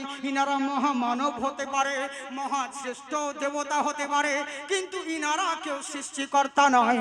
বলে তাই নাকি? বললে হ্যাঁ। বলে আচ্ছা বলো তো দেখি, শুধু মুখে বললে মুখে বললে আমি শ্রীরামচন্দ্রকে মানি, মুখে বললে ভগবান কৃষ্ণকে মানি, কিন্তু তার আখলাক চিনলে না, ওকে মানা বলে না।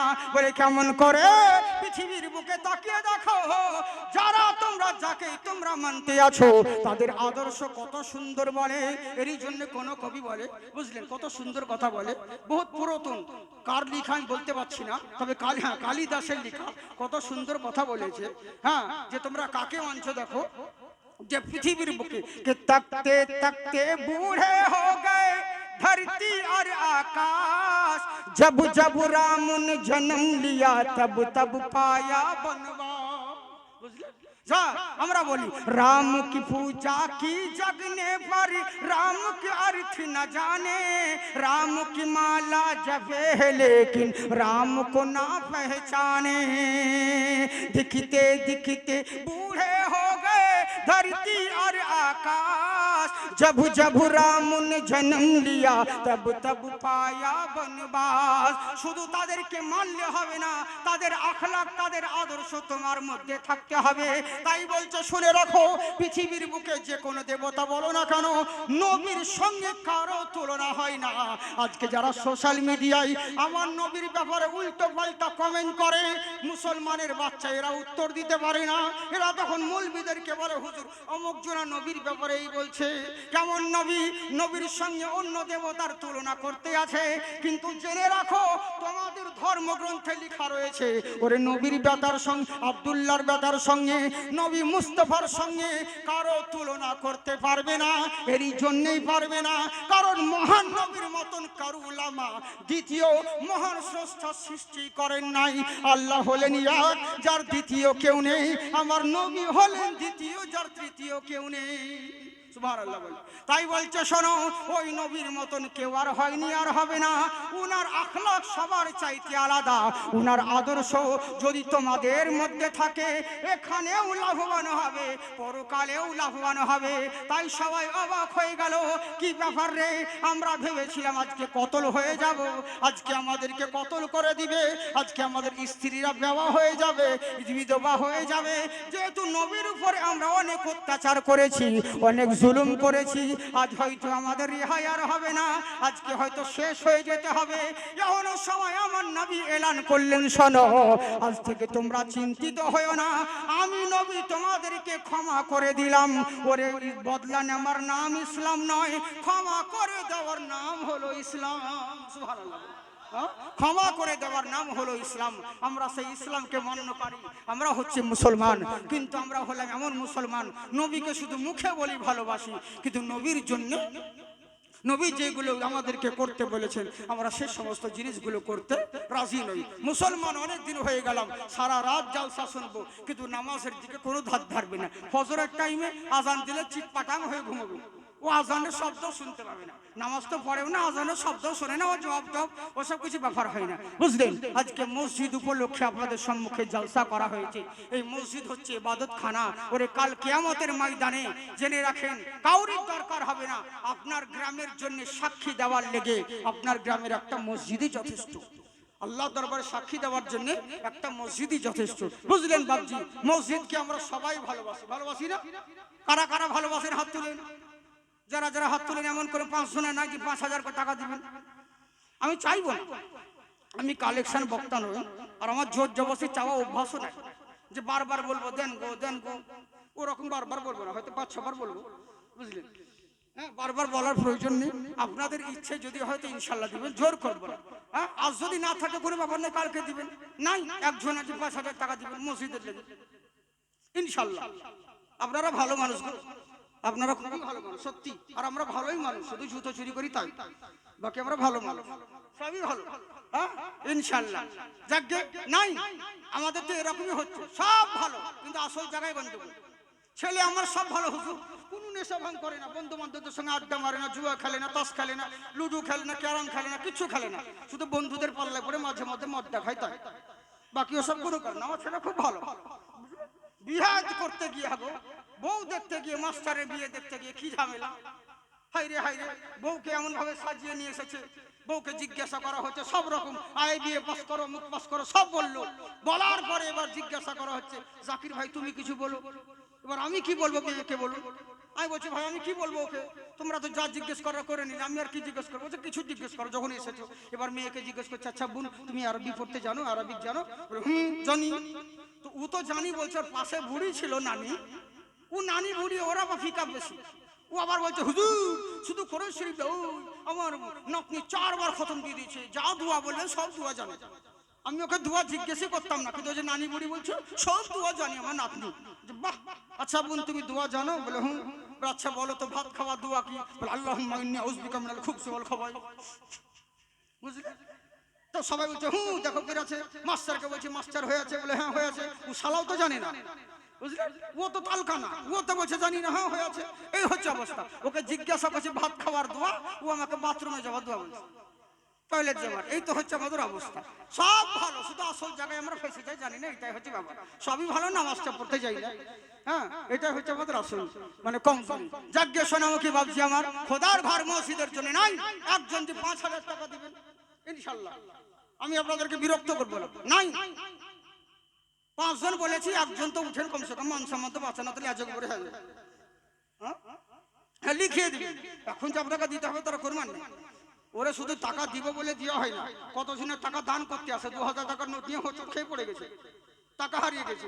আর একজনে এমনি জালসা দেখতে গেছে, যে বেরেলিতে জালসাতে কি করে দেখবো, মৌলবীরা তো শুধু গান গায়, মানে আমরা গজল বলি তো, তাই বলে বেরেলি মৌলবীরা শুধু গান গেয়ে কেসা কাহিনী বলেই পার হয়ে যায়। আর বিপদ হয়ে গেছে যাদের ইলিম কালাম আছে, যারা বড় আলিম, তাদের সুর নেই, সুর করা বক্তাদের পিছনে বাঁশ দেয়। শুধু সুর করলে হবে না, গলা ফাটিয়ে কাজ চলবে হবে না, ইলিম কালামের দরকার আছে। আর যাদের সুর আছে তারা বলছে ফতুয়াবাজি করলে হবে না সব জায়গায়। হ্যাঁ, দেশের পরিস্থিতি খারাপ, মানে ওকে বাঁশ দিচ্ছে, ওকে বাঁশ দিচ্ছে, বুঝলেন? কিন্তু আসলে তা নয়। বক্তব্য রাখতে গেলে সবার পরিস্থিতি অনুযায়ী বলতে হবে। অনেক কিছু বক্তা হচ্ছে সেই যে সবার লোকের দিকে চেয়ে বক্তব্য রাখবে। শুধু আন্দাজে বলে দিলাম যে কোনো কথা ওটা নয়, কোন জায়গায় কোনটা অ্যাকসেপ্ট করবে, এটা ইনশাল্লাহ অনেক আমাদের অভিজ্ঞতা আছে আপনাদের থেকে। কোন জায়গায় কোন কথাটা চলবে, কোন জায়গায় কতটুকু বলতে হবে, এসব বিষয় আমাদের অনেক মানে এগুলো করতে আমাদের অভ্যাস হয়ে গেছে, বুঝলেন তো? আমরা শ্রোতাদের চোখের দিকে তাকিয়ে বক্তব্য রাখি। এমন কোন বক্তব্য আমি যদি বক্তব্য রাখতে যাই, আপনারা একটাও লোক থাকতেন না, উঠে পালাতেন, চল রে কালকে শুনবো, কালকে শুনবো, আজকে হবে না। কেন বলেন তো? মুফতি আজম হিন্দকে আপনারা কে চিনেন, কি বুঝেন? উনার কারামত, উনার হোসনা, উনার আখলাক আপনাদেরকে বলবো, হ্যাঁ শুনতে ভালো লাগবে, মেয়ে ছেলেরা পালিয়ে যাবে, শুনবেই না, বুঝলেন? এ হচ্ছে ব্যাপার। আলিমদেরকে ভালো লাগবে, তালিব ইলমদেরকে ভালো লাগবে কিছু কিছু কথা, যেহেতু ইমানের জজবা, আর আমরা তাদেরই তো ভেঙিয়ে খাই, আমরা তো তাদেরই ভাঙিয়ে খাচ্ছি, তাদের সাদকাতে আল্লাহ আমাদেরকে রুজি দিচ্ছে, এর জন্য আমাদেরকে ভালো লাগবে। কিন্তু আপনারা বুঝবেন না, কারণ আপনাদের ওই যে বিড়ির গজল শুনে ভালো লাগে, আপনাদের বিড়ির গজল শুনে আর ওই যে জীবনী শুনে অভ্যাস, আর আপনাদেরকে যদি ওই আজ করিতে চলবে, কখনোই নয়, বুঝলেন? গোলাম সামদানি সাহেব বক্তব্য রাখছে আমার পরে, তো সবাই বলছে জাকির চতুর্বেদীর কাছে লাগে কোনো বক্তা টিকবে না। আচ্ছা বলো, এটা মূর্খামূলা একটা বড় আলিমকে, যা আমাদের মতন মৌলবীকে পকেটে ভরে রাখে, তার সামনে বলছে যে জাকির চতুর্বেদী বিশাল বড় বক্তা, ওর থেকে ভালো আস্তাগফিরুল্লাহ। তার মানে বুঝতে পারছে যে পাবলিকের অবস্থা কেমন, মানে কেমন আলিম চিনে। এরই জন্য আমাদেরকে সেরকম ভাই বক্তব্য রাখতে হয়, বুঝলেন তো? যাই হোক, বাবজি সোনামুখী আমার, ইনশাল্লাহ আমি আপনাদেরকে জোর করবো না, শুধু 5 জন, একজন আজকে যদি নাম থাকে আপনি শুধু নামটা লিখে যান, ইনশাল্লাহ ওরে যদি কালকে না দিতে পারে, মরেও যদি যান, ইনশাল্লাহ আপনার নিয়ত কবুল হয়ে যাবে। তা বলি জোর জবরদস্তি করিয়ে না যে নাম লিখে বিষ খেয়ে নেবেন, বহুর সাথে ঝগড়া করি, তাহলে হবে না, তা করলে হবে না, বুঝলেন?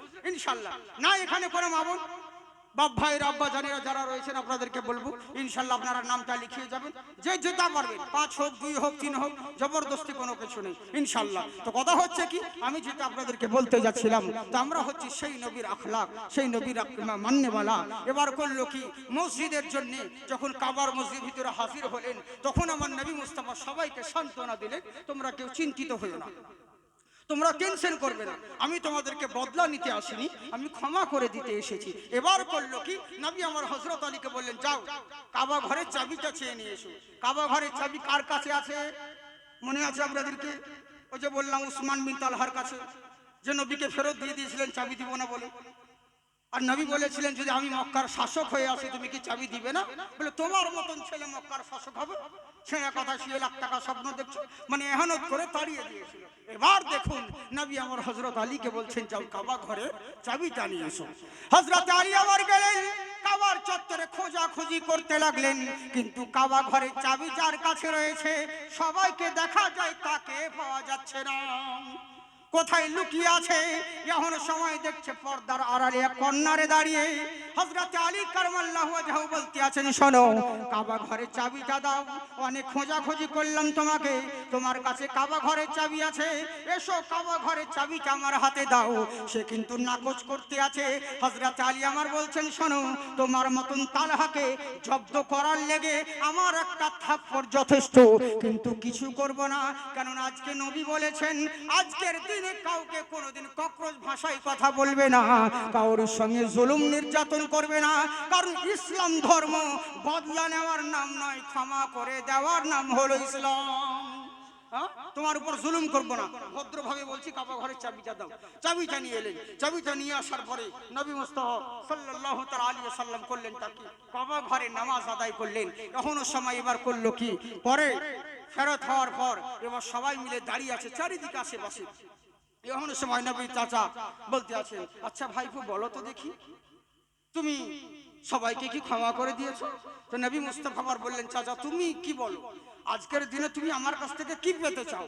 বললে, বাবা তুমি তো আল আমিন, তুমি যাই হও না কেন তোমার মন তো উদার, হ্যাঁ তুমি তো কখনো বদলা নিতে পারো না, তুমি তো ক্ষমা করে দিতে পারো। বলে, চাচা তুমি ঠিকই বলেছো, আমি তোমাকে ক্ষমা করে দিলাম, আমি তোমাকে ক্ষমা করে দিলাম।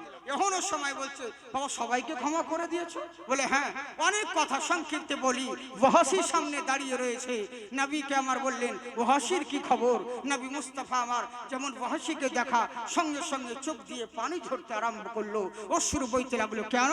কারণ ওই ওয়াহাশি কতল করেছিল, শহীদ করেছিল নবী মুস্তাফা সাল্লাল্লাহু আলাইহি ওয়াসাল্লামের চাচা যান হযরত আমির হামজা রাদিয়াল্লাহু তাআলা আনহুকে। ওই আমির হামজা, যেই আমির হামজার জন্য সবাই বলতো, ভাতিজা তুমি তো তোমার আব্বাকে দেখোনি, কিন্তু তুমি যদি তোমার চাচা আমির হামজাকে দেখো তোমার আব্বা দেখার আশা পূর্ণ হয়ে যাবে। এরকম নবীর মতো, নবীর আব্বার মতো ওই কোয়ালিটি জেরাস কপি হযরত আমির হামজা ছিলেন। ওই আমির হামজা যিনি একদিন শিকার করতে গেছিলেন, বুঝলেন, শিকার করতে ঈমান আনেন নাই, শিকার করতে গিয়েছে। এমন সময় শিকার করে এসে বিবির কাছে হাজির হল। বিবি সে বলতে আছেন, আচ্ছা বিবিকে বলতে হবে, দেখো বিবি আমি শিকার করে এনেছি।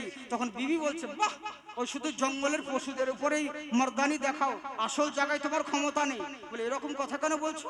বলে, আচ্ছা বলো তো দেখি এই যুগে যার আব্বা মা নেই তার কি কোনো দাম নেই, তার কি কোনো মূল্য নেই? বলে, কেন এরকম কথা কেন বলছো তুমি? বললে, শোনো আর তুমি বলবে না, কারণ তুমি তো গিয়েছিলে শিকার করতে, আমার ভাতিজা আব্দুল্লাহর বেটা নবী মুস্তাফাকে দেখলাম কাবার চত্বরে দাঁড়িয়ে নামাজ পড়তেছিল, আবু জাহেল এসে তার গর্দানকে ধরে কাবার দেওয়ালে ঠুকে দিয়ে তার কপাল ফাটিয়ে দিয়েছে, রক্ত বের করে দিয়েছে। বলে, তাই নাকি? বললে, হ্যাঁ। সঙ্গে সঙ্গে আমির হামজা শিকারকে ফেলে দিয়ে দৌড়লো। আমি আবু জাহেল কোন জায়গায় আছে খুঁজতে লাগলো, খোঁজাখুঁজি করতে দেখছে আবু জাহেল এক জায়গায় মিটিং করছে। খপ করে তার মাথাকে কোনো কথা না বলে সোজা দেওয়ালে ঠুকতে লেগেছে, দেওয়ালে ঠুকে দিয়েছে। দেওয়ালে ঠুকে দেওয়ার পর ওর কপাল থেকে যখন রক্ত বের হতে লাগলো, আমির হামজা ছেড়ে দিয়ে নবী মুস্তাফার ঘরে হাজির হলেন। দেখছে আমার নবী মুস্তাফা উপর দিকে মাথা করে বসে রয়েছেন। মা খাদিজাতুল কুবরা রাদিয়াল্লাহু তাআলা আনহা নিজের ওড়না মুবারকটা তিনার কপালে বেঁধে দিয়ে ইনি বসে আছেন। এখনো সময় হযরত আমির হামজা গিয়ে হাজির হলেন। বলে, ভাতিজা চিন্তিত হয়ো না, টেনশন করতে হবে না, তুমি আনন্দ করো, আনন্দিত হও, তুমি খুশি হও। বলে, এরকম কথা কেন বলছো চাচা? বলে, এ ভাতিজা আজকে তোমার বদলা আমি নিয়ে নিয়েছি। বলে, কেমন করে? বলে, তোমার বদলা আমি নিয়ে নিয়েছি, তোমাকে যেইভাবে আবু জেহেল আঘাত করেছে ওই রকম আমিও তার কপাল ফাটিয়ে দিয়ে এসেছি, তুমি এখন আনন্দ করো। নবী মুস্তাফা আমার কান্নার স্বরে বলতে আছে, ও আমার চাচা জান, আমি আমাকে খুশি দেখতে চাও? ওরে আবু জেহেলকে মেরে বদলা নিয়ে আমাকে খুশি করতে পারবে না। বলে, ভাতিজা তাহলে তুমি খুশি হবে কিসে? বলে এসো, আমি যেই নবীর যেই দিনের কলমা আমি মানুষকে শোনাচ্ছি, তুমি আমার দিনে দাখিল হয়ে যাও, আমি তাহলে খুশি হব। আমির হামজা বললেন হাতটা বাড়াও। নবী মুস্তাফা হাত বাড়ালেন। নবী মুস্তাফার হস্ততে হস্ত মুবারক রেখে কালেমা তাইয়্যিবা লা ইলাহা ইল্লাল্লাহু মুহাম্মাদুর রাসূলুল্লাহ সাল্লাল্লাহু তাআলা আলাইহি ওয়াসাল্লাম কলমা পড়ে মুসলমান হলেন। ওই চাচা আমির হামজাকে ওই উহুদের যুদ্ধের ময়দানে ওয়াহাশী বল্লম মেরেছিল। তাই আমার নবী বলছেন, শোনো এই ওয়াহাশী, আজকের দিনে আমি তোমাকে ক্ষমা করে দিলাম, একটা শর্ত, তুমি আমার সম্মুখে কখনো আসবে না, কারণ তোমাকে দেখলে আমার চাচার কথা মনে পড়ে যাবে, তাই আমার সামনে তুমি কোনোদিন আসবে না। আজকের দিনে আমি তোমাকেও ক্ষমা করে দিলাম। এরই লেগেই বলছে, ওরে এমন নবী, ওনার আখলাক কেমন সুন্দর আছে, ওনার আদর্শ এমন সুন্দর আছে, ওনার আদর্শ যার মধ্যে থাকবে তারাই প্রকৃত মুসলমান হবে। তখন রাজার কর্মচারীরা বলছে, তুই টুপি বদলাতে পারিস, তুই সব কিছু পরিবর্তন করেছি, তোর মুখে দাড়ি পর্যন্ত নেই, তোর শরীরে মুসলমানের লেবাস পর্যন্ত নেই, কিন্তু জেনে রাখ সব কিছু পরিবর্তন করেছি, নিজের আখলাক পরিবর্তন করিস নাই। যে ক্ষুধার্তকে অন্ন দান করাতে পারে, যে পিপাসিতকে পানি পান করাতে পারে, যার বাড়িতে চালের ফুটো হয়ে যায় যে ত্রিফলের ব্যবস্থা করে দিতে পারে, সে নবীর দিওয়ানা, মুসলমান ছাড়া অন্য কেউ হতে পারে না। বুঝলেন? এখান থেকে বলছিলাম, থাকার বলছি না, ছেড়ে দিন, অনেক রাত হচ্ছে। বুঝলেন? আজকে আপনাদের সম্মুখে মানে কিছু কিছু বললাম এদিক সেদিক থেকে কথা, কারণ আমি বলতে যে পারবো এটা ভাবতে পারিনি। কারণ আমাকে ম্যাক্সিমাম 6 মাস, নাহলে 1 বছর, না হলে 6 মাস আমাকে মানে বলেছে যে রেস্ট নিতে, আর আমার বক্তব্য রাখাও যাবে না। বুঝলেন তো? আমি প্রোগ্রাম নিচ্ছি না, লোকে ভাবছে কেন নিচ্ছে না, কারণ অনেক সমস্যা। বুঝলেন? 3 স্টেজ, এগুলো বলার দরকার নেই, বলি। হ্যাঁ, ক্যান্সার পেশেন্ট আমি, মানে 2 স্টেজ চলেছে, এরই জন্য। এখন কতদিন আল্লাহ হায়াত রেখেছে জানি না, কাকে কি করে, তবে ঘাবড়াই না, টেনশন করি না আমি, কারণ আল্লাহ যেটা করে নিশ্চয়ই ওর মধ্যে আল্লাহ আমার ভালাই রেখেছে। বুঝলেন? আল্লাহ তো কাউকে খারাপ করে না, তো যার জন্য ভালাই রেখেছে। তো আমি অনেক চেষ্টা করি, কেননা যেহেতু পরিস্থিতি অনুযায়ী, জানেন আমরা আলিম মৌলানা যতক্ষণ সামনে আছি ততক্ষণ হুজুর হুজুর, আমাদের কেউ আপন নয়। সামনে বহুত ভক্ত বহুতই, কিন্তু বিপদে পড়ে দেখেন কেউ আপনার পাশে দাঁড়াবে না। সারা ওয়ার্ল্ডে আমাদের ভক্তের অভাব নেই, প্রচুর ভক্ত, কত না, কিন্তু বিপদে পড়ে দেখলাম এক কথা ভক্ত ভুল করে ফোন তো করে না, আমি ফোন করলে পরে রিসিভ পর্যন্ত করে না, কেন, যখন যদি টাকা চাই। বুঝলেন? হ্যাঁ, এই হচ্ছে ব্যাপার, কেউ কারো নাই বাবজি। তবে একটা কথা মনে রাখবে, সবারই চিরদিন সুখ না থাকবে না। আজকে আপনার সুখ রয়েছে অনেক, কিন্তু জেনে রাখেন এই রাত চিরদিনের নয়, কয়েক কিছুক্ষণের মধ্যে আবার সকাল হবে, সবার সমান থাকবে না, আর সকালটাও সব সময় থাকবে না, আবার সন্ধে হবে। তো এরই জন্য আমি অনেক কষ্টের মধ্যে বলছি। বুঝলেন? আমার কেমো চলছে, রেডিয়েশন চলছে, যার জন্য, আর আমার তো মানে সেলাই করা আছে, আমার তো নিষেধ আছে, কিন্তু তবু আমি মানে চেষ্টা করছি যে হয়তো মাসে একটা করেও যদি প্রোগ্রাম করি, তাহলে হয়তো বুঝতে পারছি যে আমার কিছু খেতে পাই আর না পাই, প্রত্যেক মাস আমাকে 50,000 করে টাকা লাগে, মানে কেমোর জন্য। যতদিন দিতে পারবো ততদিন ঠিকই আছে, আর যতদিন নেই কেসা খতম, সেই দিনকে শেষ। বুঝলেন? তো দোয়া করেন, আল্লাহ কি না করতে পারে, আল্লাহ মরা গাছে আবার ফুল ফুটাতে পারে, তাই তো? ওরে ডাক্তারে যতই যাও কিছু বলুক না কেন, এইটুকু ইমান আছে, ভরসা আছে, তা আপনারা দোয়া করবেন আল্লাহ পাক যেন আমাকে শিফা দান করেন। বলুন আল্লাহুম্মা আমিন। বাবজি সোনামুখী আমার, যাকে আমি ওইটাকে চেষ্টা করলাম যে বলতে পারছি কিনা, তাই প্রথম দিনে এরকম আমাকে বেশি বললে হবে না, কিন্তু শারীরিকের ব্যাপার রয়েছে। বুঝলেন? একটু যদি বাঁচটা সিলাই কেটে যায় তো একদম সব শেষ, যত টাকা ঢেলেছে 17 লাখ টাকা দিয়ে অপারেশন হয়েছে সব বেকার হয়ে যাবে, আবার সে নতুন করে করতে গেলে বহুত সমস্যায় পড়ে যাবে। তো যার জন্য ইনশাআল্লাহ, তবে আমার কথা বুঝতে পারছেন কি আপনারা? আমি যতক্ষণ বললাম বুঝতে পারলেন? যদি বুঝতে পারেন তাহলে আমি কালকে দিন আসবো, আর নাহলে পরে আর আসবো না, আজকে শেষ। বুঝলেন তো? হ্যাঁ, জি জি জি, হ্যাঁ, এরই লেগে, কারণ যদি বুঝতে না পারেন কথা, যদি সেরকম না হয় তাহলে বেকার করে লাভ কি? তো যার জন্য ইনশাআল্লাহ অসুবিধা নেই, দোয়া করবেন। বাবজি সোনামুখী আমার, আপনাদের কাছে আমি এর জন্য এসেছি। হ্যাঁ, আর তোমাদেরকে ইউটিউবার ভাইদেরকে বলবো, অন্যান্য কথা কিছু বলার দরকার নেই, শুধু সিম্পল ওয়াজ দিয়ে দিবে, ওই কেটে কেটে ওয়াজ কোনো কিছু দেওয়ার দরকার নেই। এখন বক্তা হওয়ার নিনজা টেকনিক হচ্ছে এরকম, 2-5 মিনিটের বক্তব্য শুধু ইউটিউবে ছেড়ে দাও, ওই 1 মাস 2 মাস হতে হতে অটোমেটিক ভাইরাল হয়ে যাবে।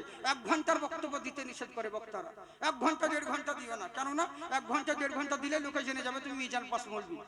বুঝলেন? এই হচ্ছে ব্যাপার। তো যার জন্য পুরো আমি বলবো না পুরোটাই দিবে, কারণ কাছাকাছি তো অনেক কিছু গন্ডগোল হয়, তোমরা তো ভালো করেই জানো। কালিয়াচক আমি জলসা করে একটা বক্তব্য রেখেছিলাম, কে আমার থাম্বেল দিয়ে বলেছে জাকির চতুর্বেদী দেখো ঠাকুরের বাঁশ দিয়ে দিল, আমার হাতে বাঁশ দিয়ে থাম্বেল করে দিয়েছে। হ্যাঁ, এরকম অনেক করে নি, কত আমি যে কত বাঁশ খেয়েছি সেটা আমি জানি, বুঝলেন? তেরি লেগে বলছি সোনামুখী ভাই যাওয়া। হ্যাঁ, তবে দোয়া করবে। আমি তোমাদেরকে কিছু বলবো না, কারণ তোমরাও দিনের এই যে রাত জেগে বেড়ে বেড়াচ্ছ, দিন রাত দৌড়ে বেড়াচ্ছ এই খান ওখান, তোমাদের নিয়ত যদি সাচ্চা হয় ইনশাল্লাহ তোমরা মরে যাবে, এই জিনিসগুলো থাকবে সাদকায়ে জারিয়া হিসেবে, তোমরাও কবরে নেকি পাবে, বুঝলে? ইনশাল্লাহ। ওরে টাকা পয়সা তো হাতের মল, আজকে আছে কালকে নাম আছে, কিন্তু এগুলো তোমাদের দিনের খিদমত হচ্ছে। আল্লাহ যেন সকলকে কবুল করেন, বলুন আল্লাহুম্মা আমিন। একবার মুহাব্বতে দরুদ শরীফের নাজরানা পড়ুন, আল্লাহুম্মা